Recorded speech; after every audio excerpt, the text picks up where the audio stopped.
I'm allergic to waiting.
Hello, everyone! My name's Josh Foreman.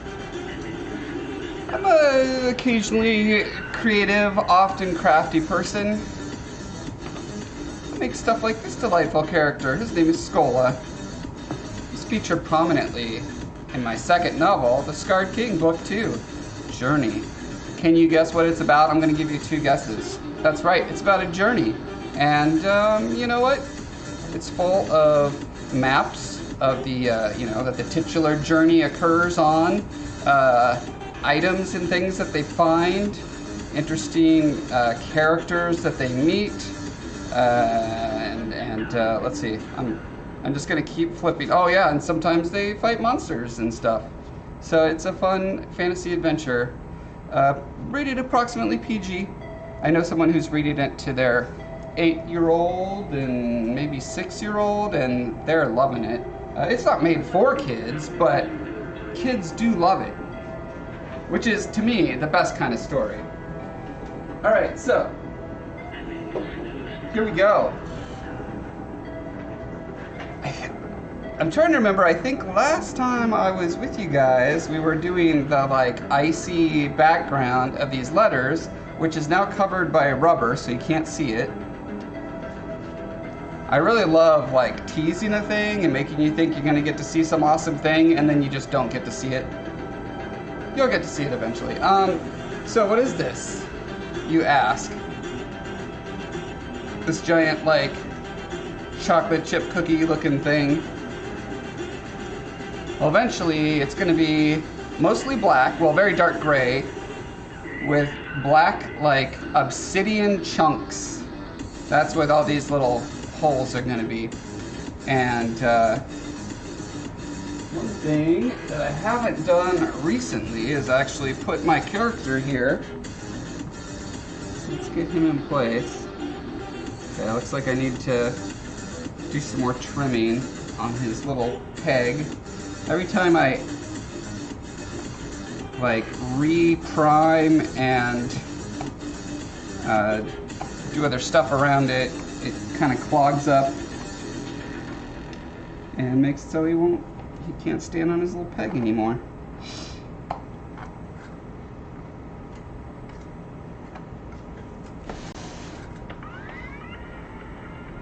But this is a character I recently finished. I just got a YouTube video out about the making of him, and it's delightful and full of all sorts of insanity and inanity and silly stuff. Silly songs with Larry, all sorts of things. Not really Larry, my son Shane, but sorry to disappoint you. If you're looking forward to a CG cucumber, okay.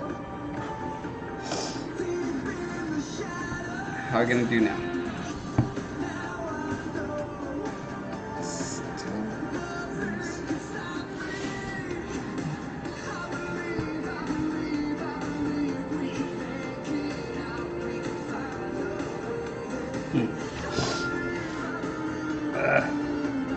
I was doing fine, and then I came down to the garage and started sneezing. Now my nose is running.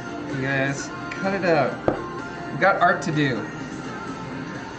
In the famous words of Jesse Ventura, pet detective, I ain't got time to nose run.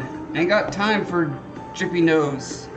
That's what he said in the hit film Predator.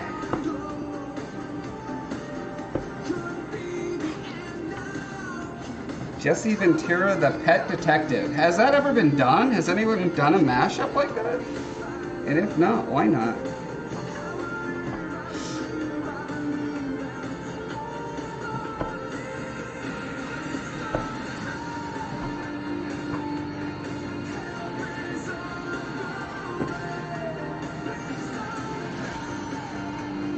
Was your favorite part of the movie when he stumbled over a line for like 15 seconds and said something passively, remotely like something familiar? Yeah, that was a good part of the movie.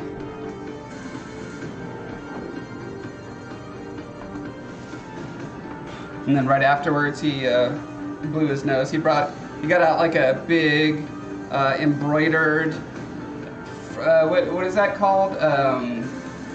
Not lacy. What is that material called? That's like lace together. You know, I'm just thinking of the most like princessy handkerchief ever. And then he blew his nose.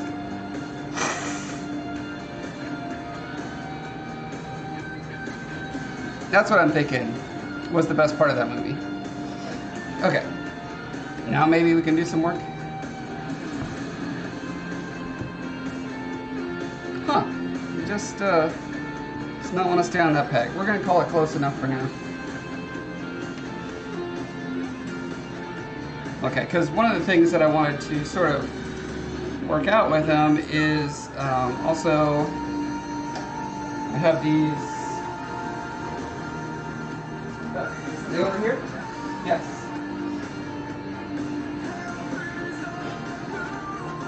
Got their little Rocky boys. I need to decide where I'm going to put them. So in the game that this is based on, Blanco's Block Party, there is... wow, it is quite a tangle I've got here. What? Okay. There's a little prop that's like three little rocks, sort of like that, is, you know, scatter terrain more or less. And so I would like to keep them together more or less.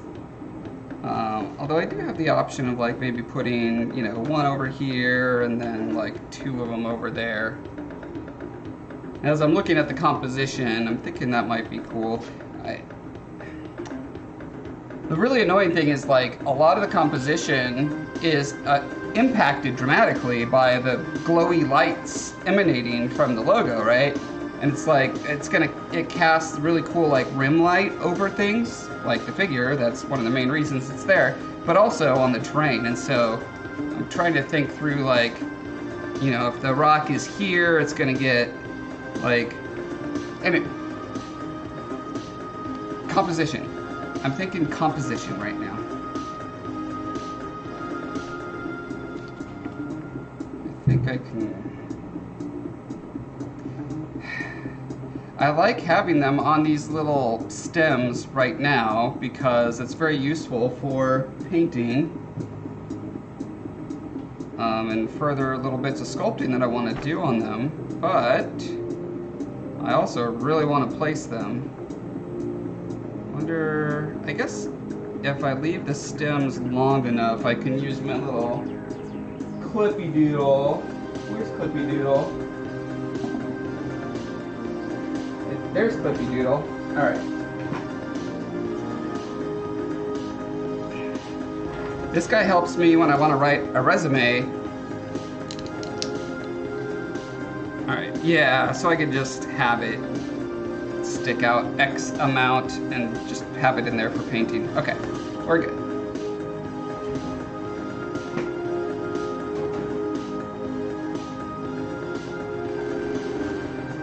Has anyone come up with an answer to my riddle yet?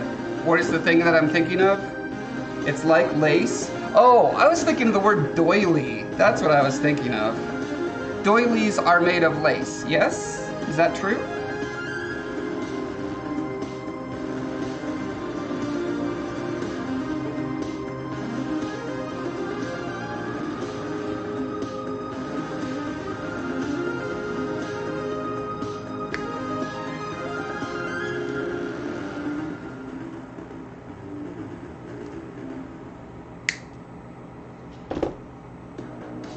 Okay, they're all wiggly. It stays in there. Okay, good.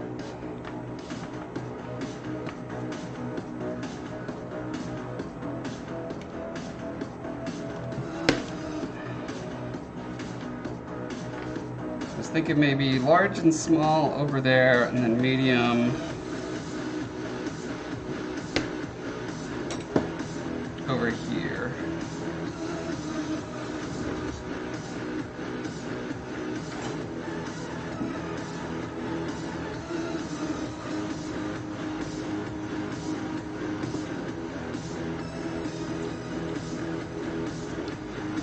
Grandma can't tell me what to do with her doilies.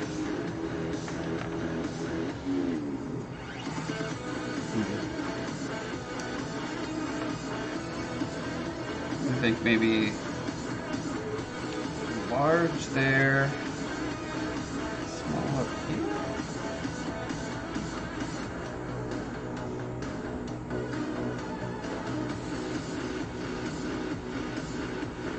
I guess one thing I could do, since I've got all these chips already in there, is I can just go ahead and like jab a place, and if I don't like it, just turn it into another chip. Old chip off the old block.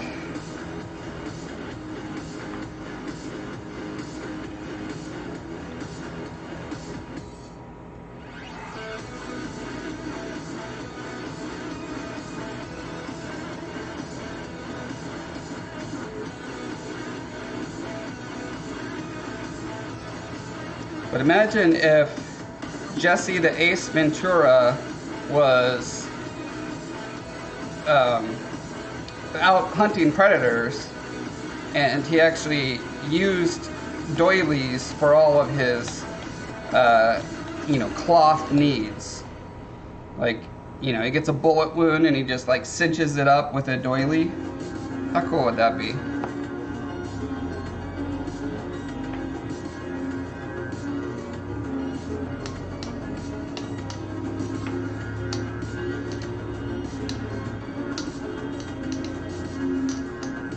think I'm just gonna just need a drill, a good old-fashioned drilling. That's what I need.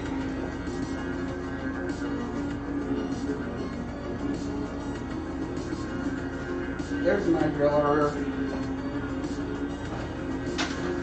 It's hiding from me.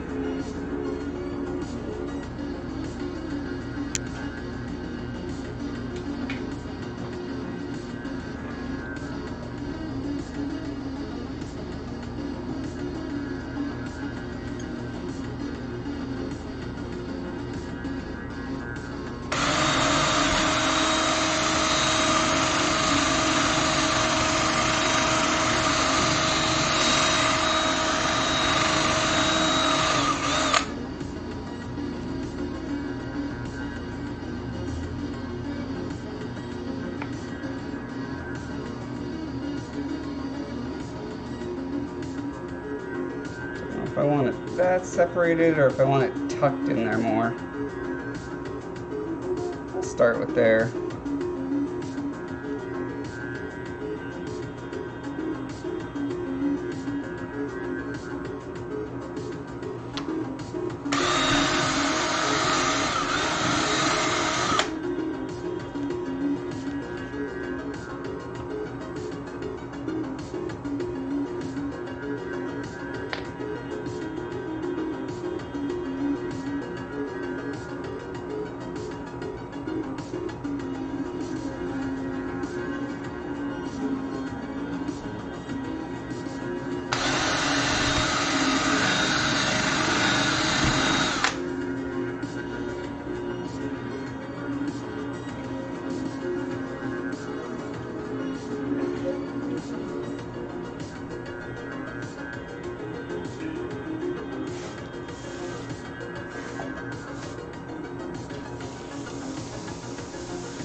Sorry if I ruined the Predator for anyone.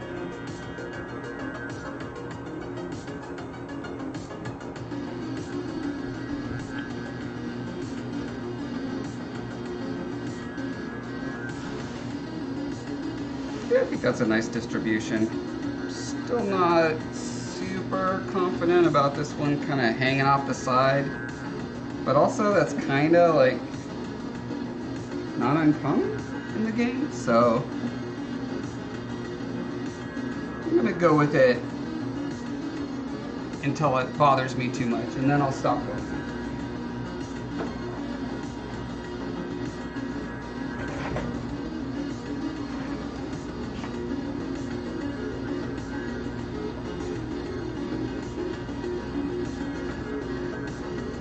Okay, but the thing I want to start doing today is filling in these little chips with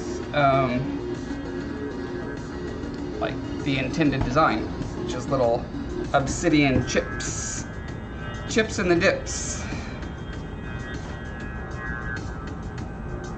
These were carved out with a Dremel tool, and so they have kind of a roundish, blobby look to them, and so I'm needing to go in and add sharper corners and cleaner angles to match the overall aesthetic.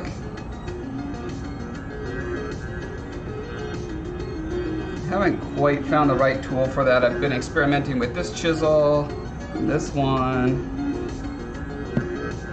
and just the X-Acto hobby knife.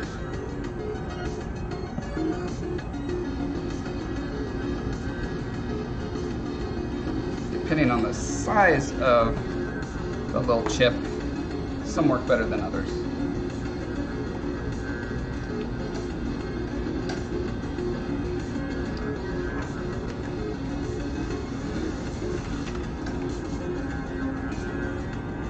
Wow, come on.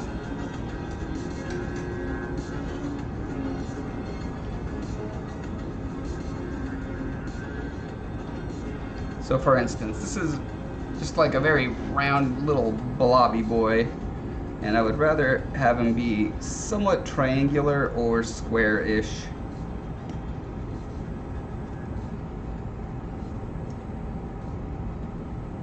So I'm not going to do this to all of them because that would take the entire stream.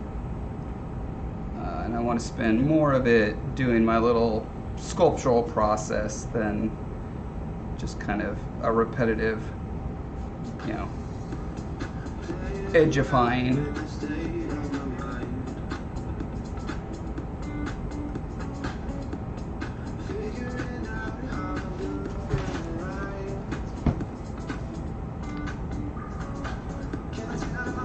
I already got a good start on this process last night, so I was hoping if I got this whole area done, I could do the Obsidian crystal sculpting part today.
So there's a few of these things that are just like ridiculously deep, and I think probably the best way to deal with that would be to start with a... there's a couple ways I could approach it. Let's see if this is maybe a fastest way. I can use my UV resin and UV flashlight.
Hey, Reaper John!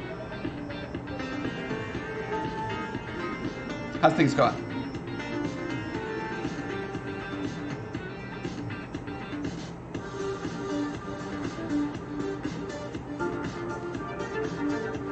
Okay. I think that hole will be patched enough now that I don't have to worry about my epoxy sculpt like just infinitely getting sunk further and further into it.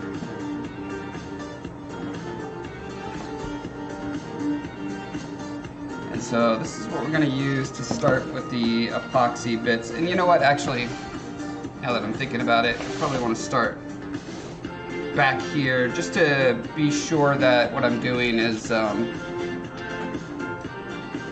gonna work before I do it on the front. Always do the first part of any process on the back or the bottom or a place that's not going to be seen as much.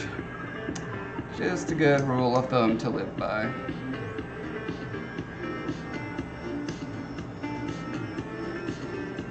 It's why, like, your first kid is the test run, and you know you're going to screw them up and they're just going to end up a disaster no matter what. And you just kind of accept that, right? Version 0.1. I say that as the firstborn child. I know how that works.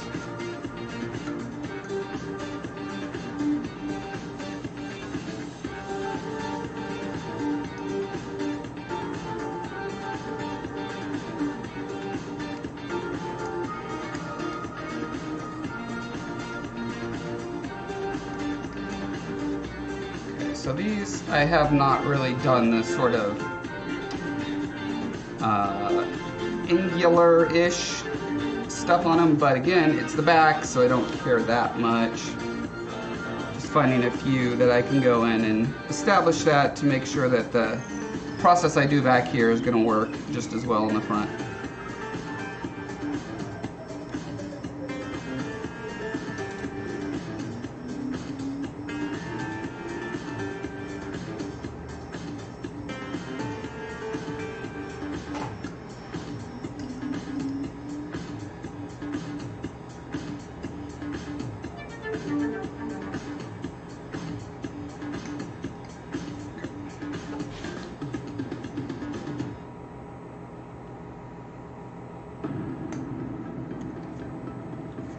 Officially good enough for now. Mix up a little bit of this here, epoxy sculpt.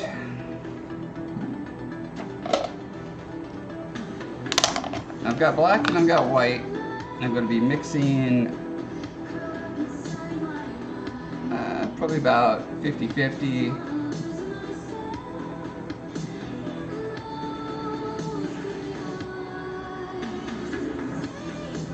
Which will end up with, like, I don't know, 70 or 80% dark gray.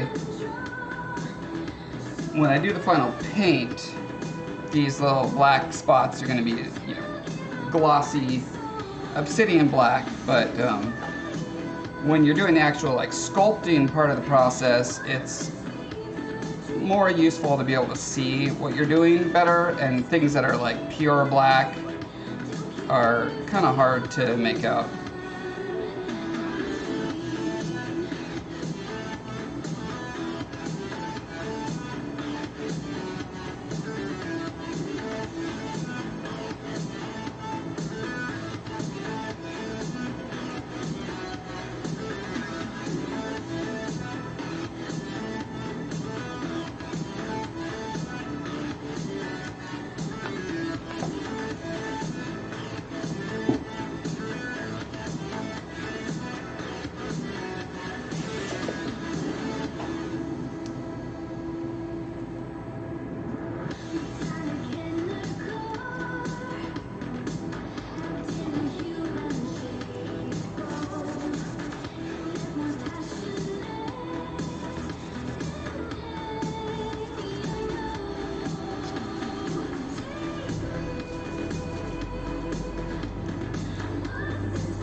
stuff is called AV's safety solvent. You can use water to smooth this stuff out, but safety solvent is just way cooler, smoother and cooler. Like Jesse the Ace Ventura.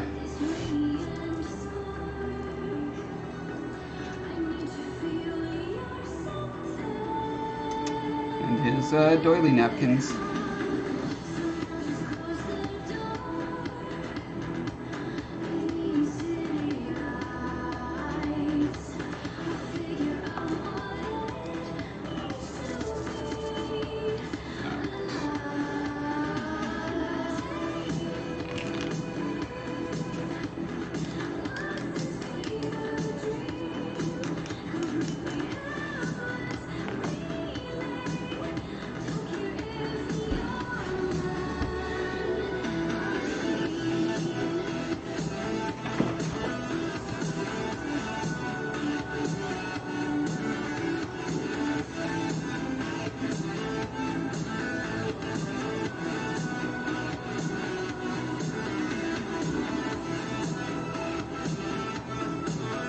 In my mind, this is going to be a pretty straightforward process of like almost refilling the hole and then going in and adding facets around the corners or edges.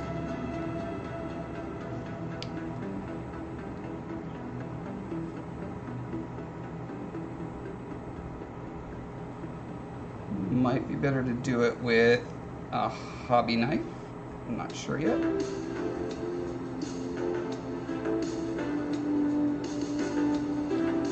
then like a nice faceted face that is kind of follows the overall shape of the rock. And since the rock is going to be kind of a satin, then these being glossy, they should like have a nice little shimmer to them.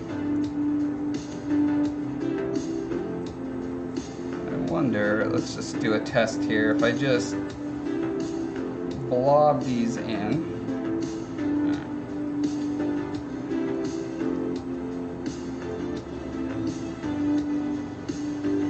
So, and let's see, maybe let's try this. If I use this, let's get it nice and cleaned up.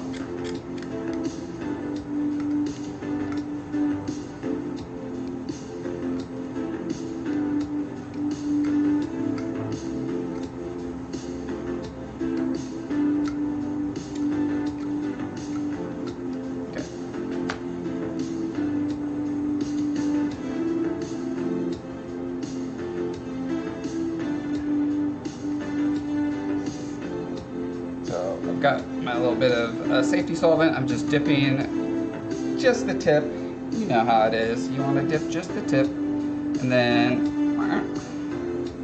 just kind of slice them off.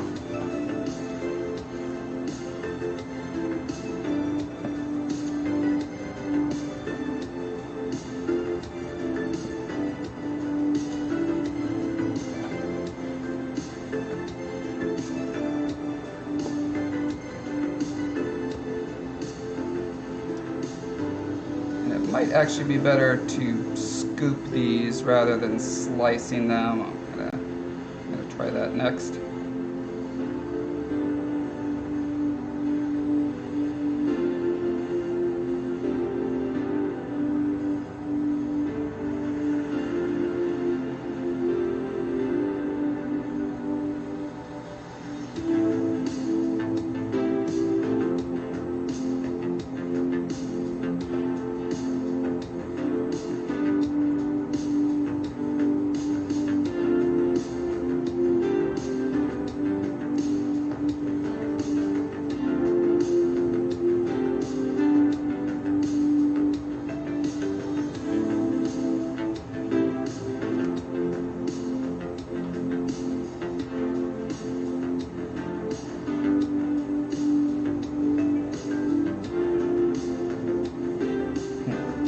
as I'm doing this, I'm kind of leaning away from the idea of like having that flat surface that follows. It might actually be better if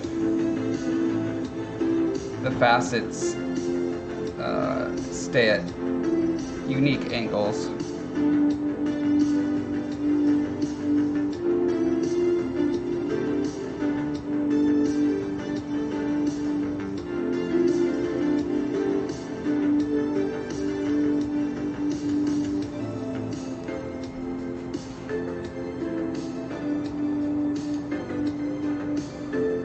Or, you know, a mix of both would work too.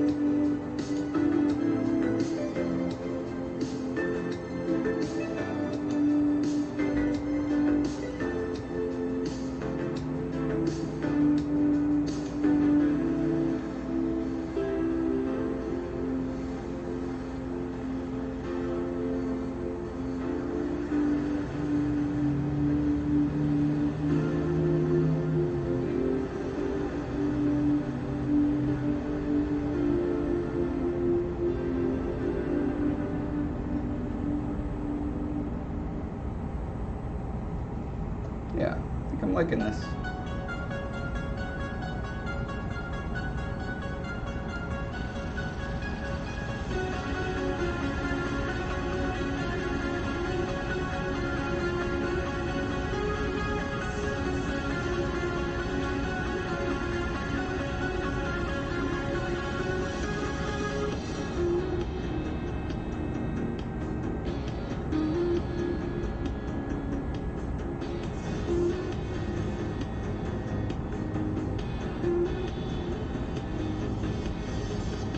Oh, I forgot to mention, if you want to win a version,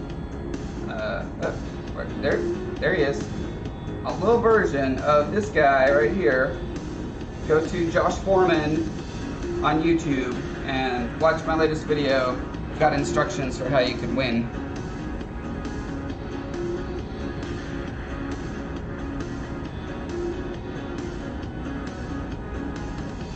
Come on camera. I know you could do it. I've seen you do it before.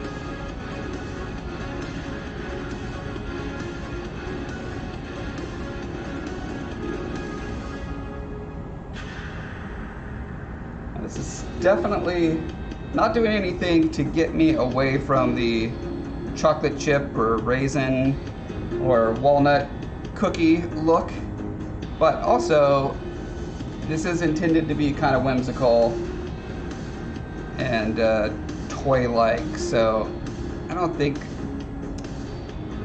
that's particularly bothering me. You know, if I was going for a natural, realistic look, I would be, you know, the size and shape and distribution of these would be a lot more randomized. But I'm going off of the texture that is in the game, and the game, oh, you can barely see it and make out, there's a prop there. But yeah, like, this is like the speckle texture on these rocks, which is meant to have sort of a vinyl toy collectible aesthetic to it. So, in case you're wondering why this is not Soup's realistic, that is why.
thing I maybe want to experiment with is to figure out if like filling in the thing and then slicing away the edges is better or worse than going in with a smaller amount to begin with.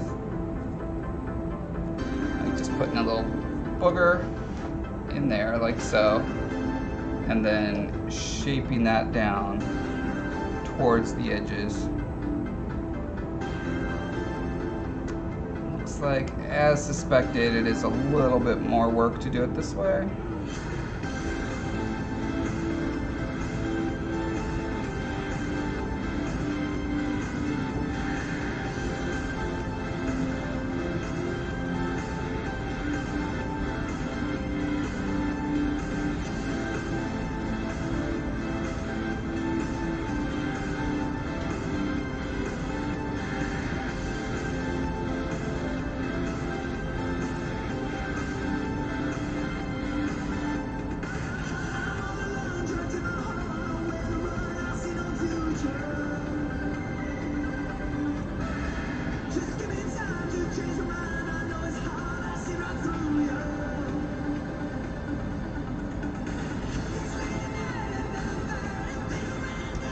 Also, if they're not completely filled, so if I use this thicker end right here and like do more of a press and scoop out, then I'm guessing that might mean that I'm spending less time removing every little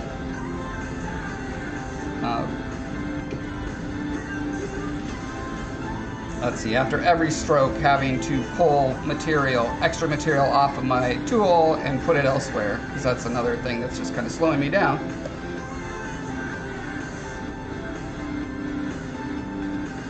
But there, I had to remove it. If I swap from one side of the paddle to the other, I get like a D4 roll, and I have a higher percentage chance of not having to, remove more material. I can consolidate my movements better. I wouldn't say it's an agility check, it's probably just a luck check, to be honest. Like, is it gonna stay on the blade? I guess there's a little bit of agility and intelligence involved with like figuring out when I can and can't get away with it.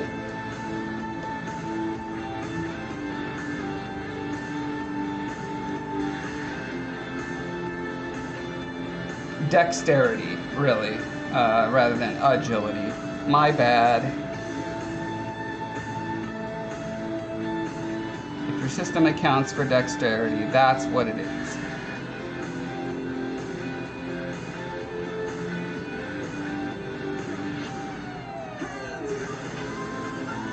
Have you ever wondered what Dexter's dexterity is? Like, his agility is great. He can sneak up on serial killers like no one's business. Like, his stealth and agility, off the charts. But I honestly don't know how dexterous Dexter is.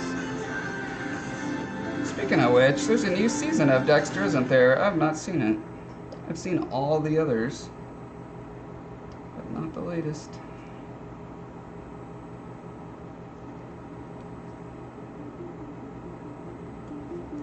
All I know is I'm going to be gravely disappointed if I watch it and he at no point uses a doily to blow his nose.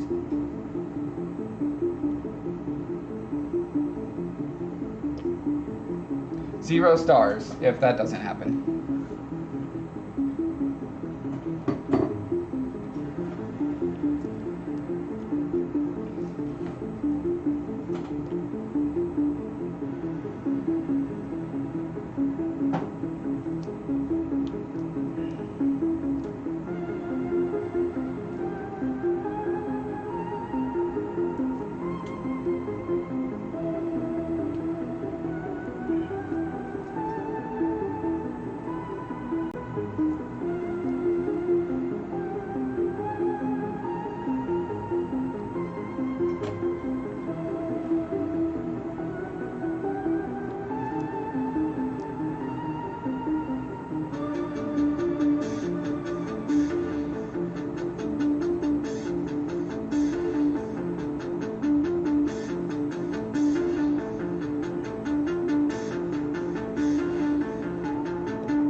almost at the point where I'm ready to do a little bit of math and see if I can calculate how long it's going to take me to do it at this point. I'm probably up to like 90%, 80%, 90% efficiency in this process.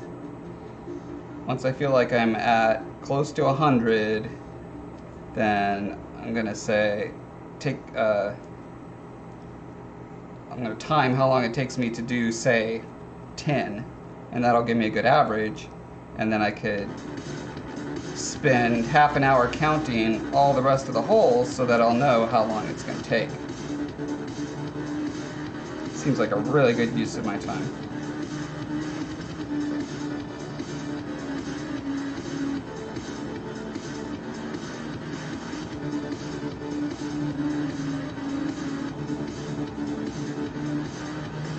Especially since I'm really bad at math and most likely would get the calculation wrong regardless. No, actually, I feel like I'm talking myself out of doing that.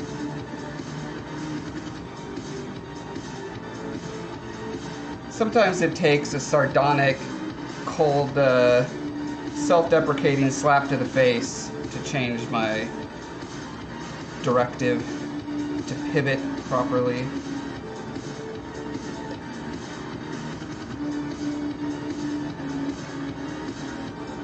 If I had a shop assistant, I would task them with that job. Quick, count how many holes I have in this thing for no good reason.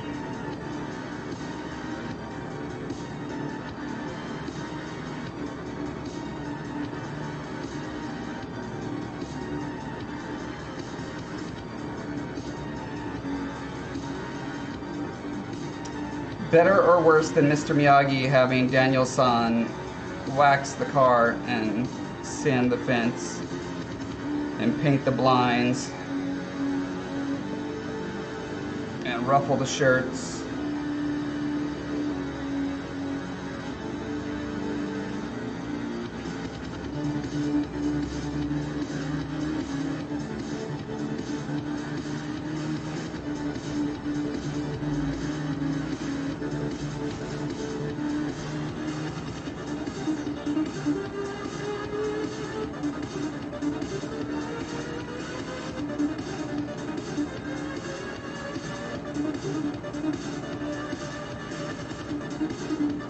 Yeah, the doily murderer murdered him with his own doily.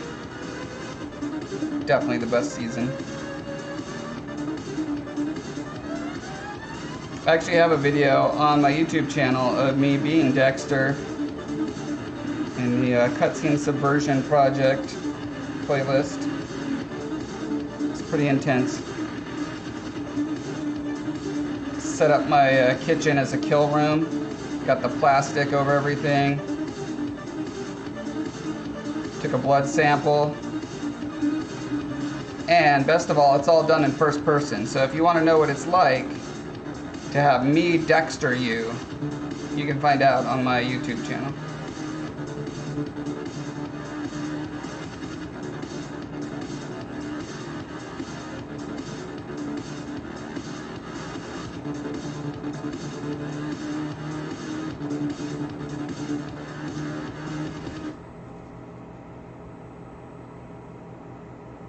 I'm doing really great on the calls to action today.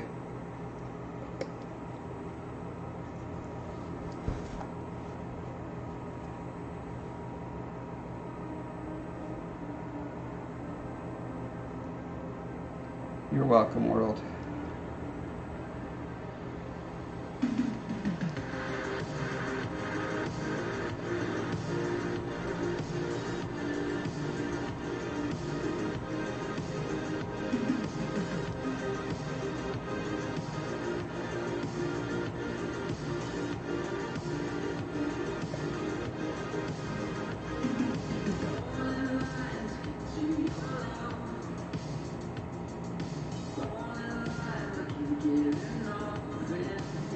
I think I am confident enough to take this technique over to the front side.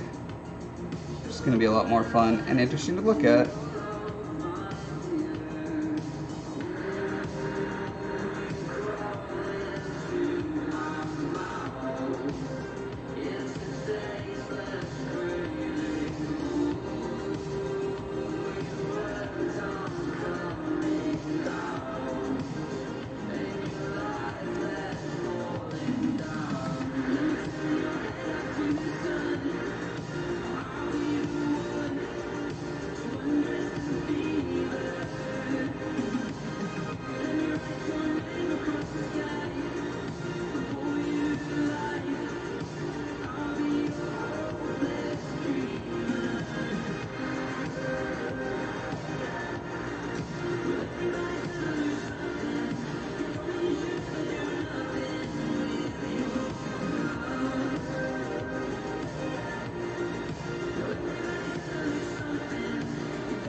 Yeah, I'm digging it. Oh, you know what? Actually, now that I kind of have a direction for this, I want to see if I can do this to my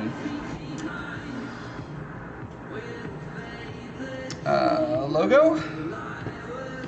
Is that the word I'm thinking of? Probably. Just need to find a way to prop this up properly.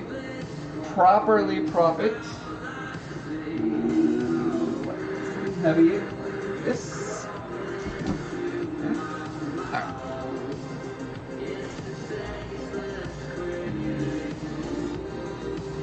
Alright. More like right here.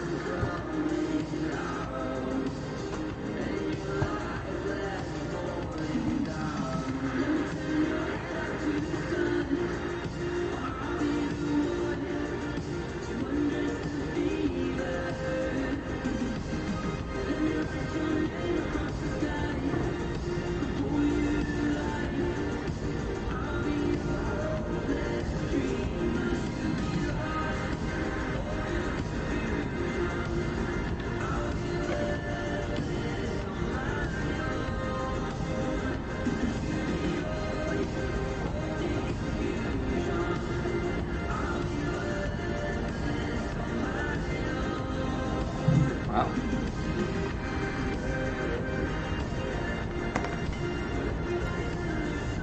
Got some stubborn boogers in here. Wish I had a doily to deal with it.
This layer of blue gunk in here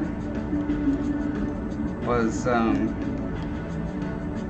epoxy paste, which is a product that Avies makes, like this epoxy sculpt, but it's like a paste instead of a clay, and it's very, very old. And I put a lot of colorant in it. And so using it at all was probably a mistake, but I had so much of it and it's been sitting around for years. I just really wanted to use it for some reason. Well, I know the reason. It's a standard cognitive bias we all deal with, loss aversion or sunk cost fallacy. And yeah, it just makes everything harder because it's only like semi-set. it's not nice and firm like the other materials that I've been using. And so as I was drilling my little logo in here with the Dremel tool, it just keeps shooting out these little burrs of like blue dingleberries everywhere. And sadly, leaving a bunch behind that I now have to like chisel out.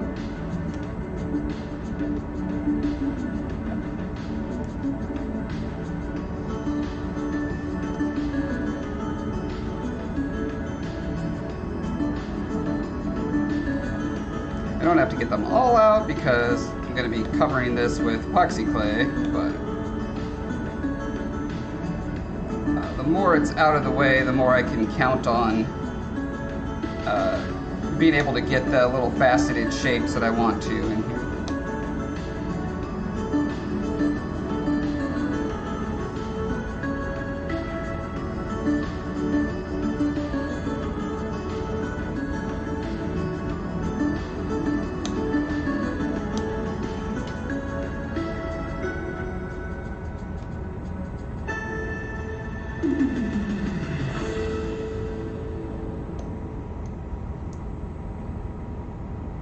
That song was like, all right, it's about to get good. Just kidding, we're done.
I love left hand hobby knife usage.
Thanks on the road, Tiamat.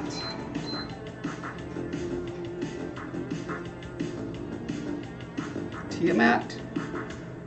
Timati? Tia Tommy? Tea time? Tea anyone?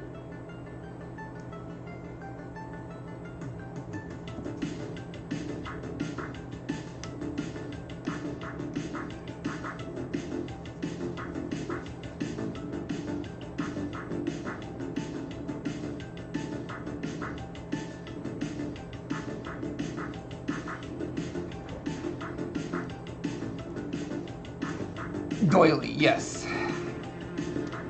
Tiamat Timaki is your cousin. Okay, that makes sense.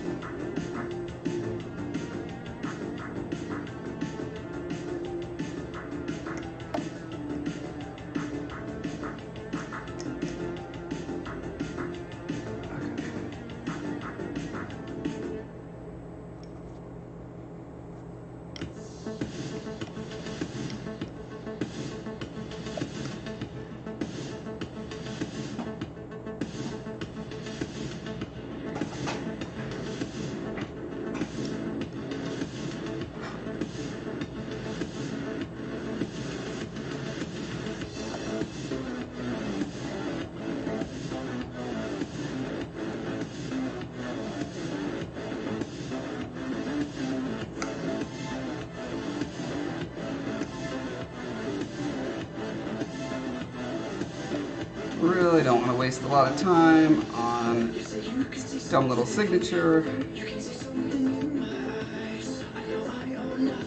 I suppose I could have just painted it on afterwards. But like, whenever there's a chance to put the signature within, like, I guess you could call it diegetic signature, as in it looks like it's part of the piece and was made as with whatever process the rest of the piece is. I don't know, I just always like that.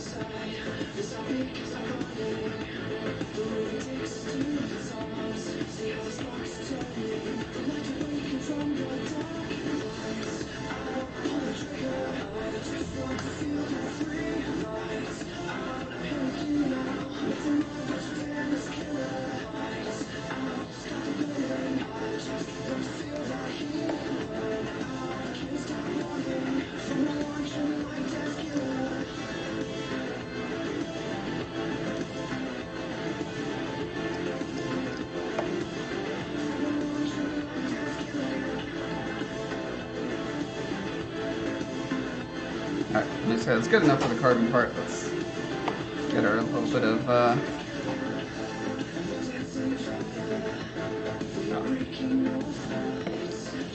epoxy sculpt in there.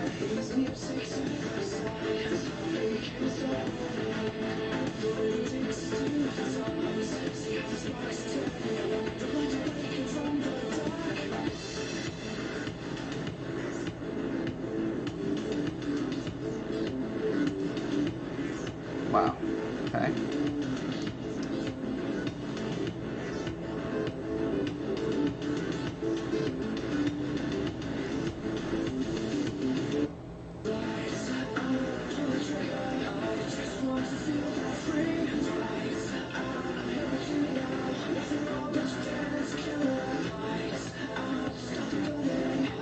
Start there and see where that's going to be.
little particular part is so shallow that it's pretty hard to do anything without accidentally sort of like pulling the clay out of it.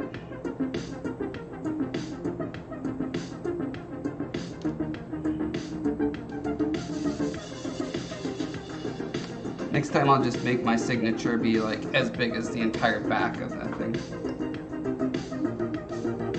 It'll make it a lot easier.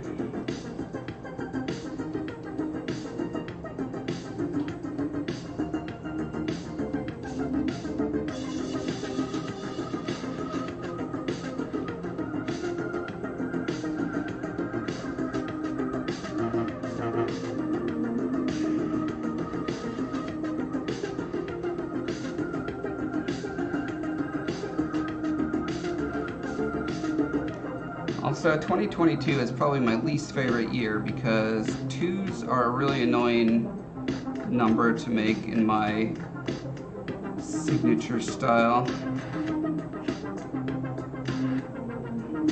I guess it's going to be better than the year 2222, but I'm hoping I won't live that long.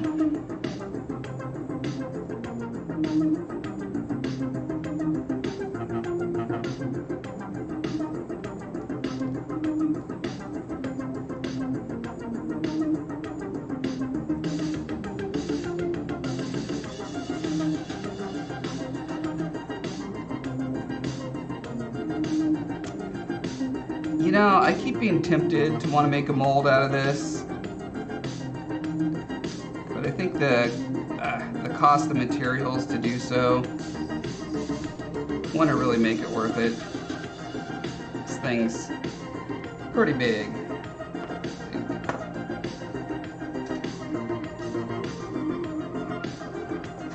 Almost. Maybe it's almost 2 feet tall. I don't know. It's like so close to being really nice for molding though that that's probably why it's tempting me.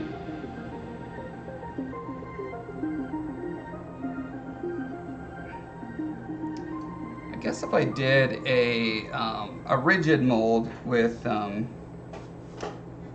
of hydrocal, that would not be too terribly expensive. And then it would need to be cast in a semi-flexible material, which not a big deal.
like every time I'm working on a piece of art and I think to myself, oh, I'll just add a signature real quick,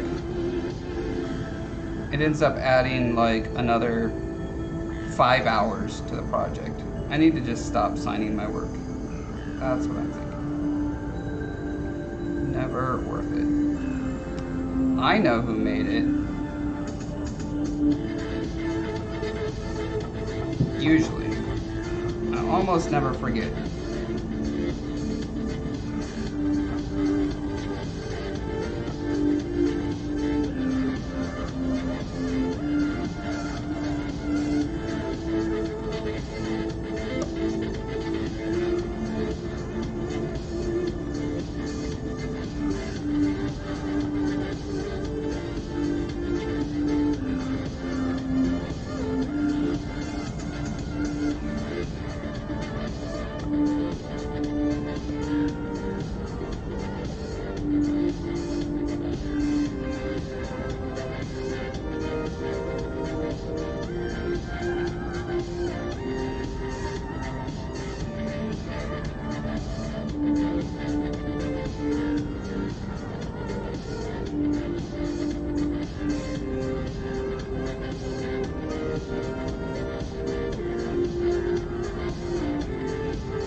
One thing I should keep in mind is that after this is set, I can still go in with my hobby knife and add facets and clean things up. I think I'm getting a little overly pedantic with trying to get this 100% perfect on this pass.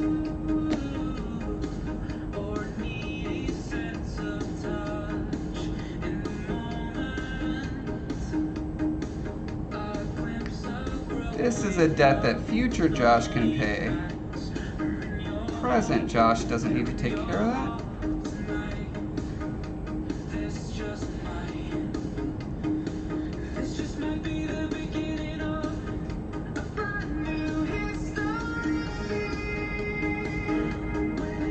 I've never heard of doily impact induced insomnia, or DIII, or D? But I don't doubt that it could happen.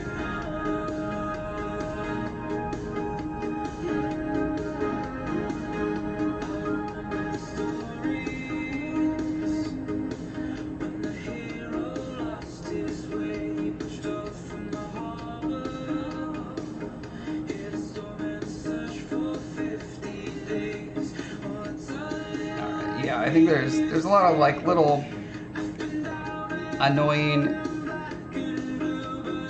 things on here that coming back with an X-Acto knife after it's hardened is going to be much easier than going back and forth over and over again. Will be right now.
Stupid 2022.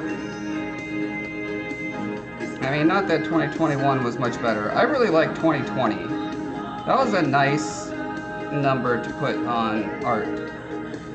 2020 was nice and symmetrical.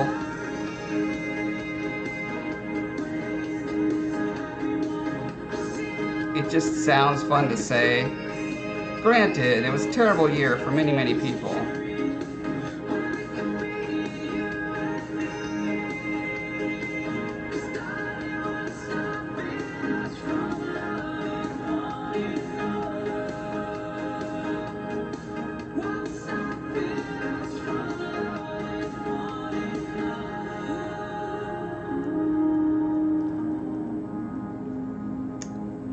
Bad year for people, good year for art signatures. Which is more important? Only you can decide.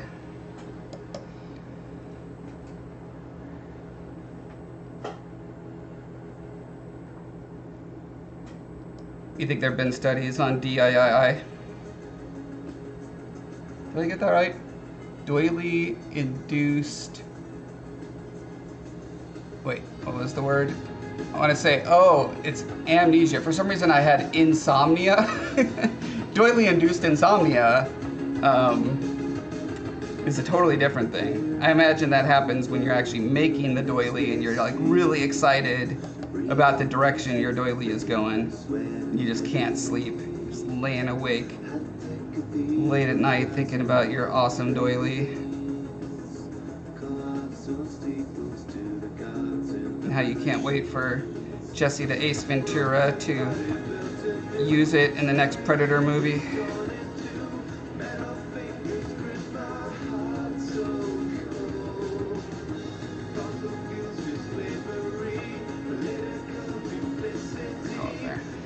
And we're just about at time, so, and like I just happen to be finishing this at, I mean, could I have planned it any better?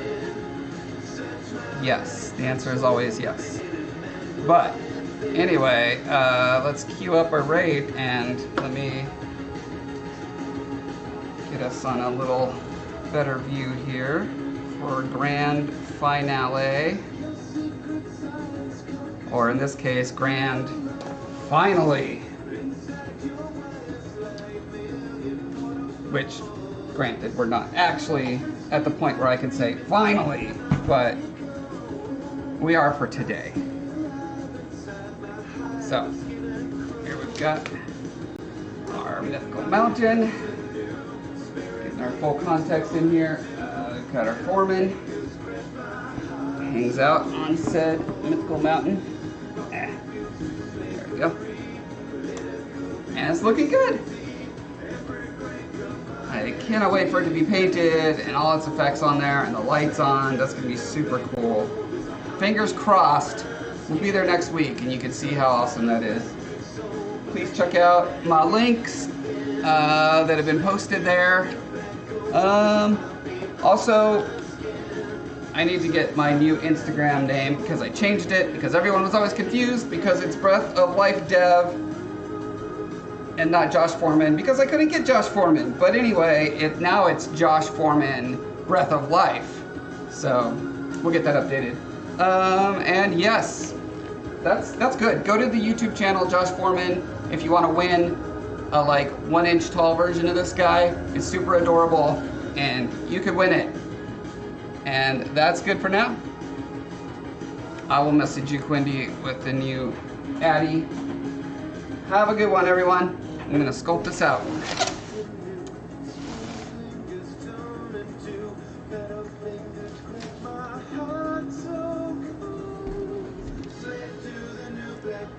There's a heartbeat under my skin. Search my electric soul for the hidden man within.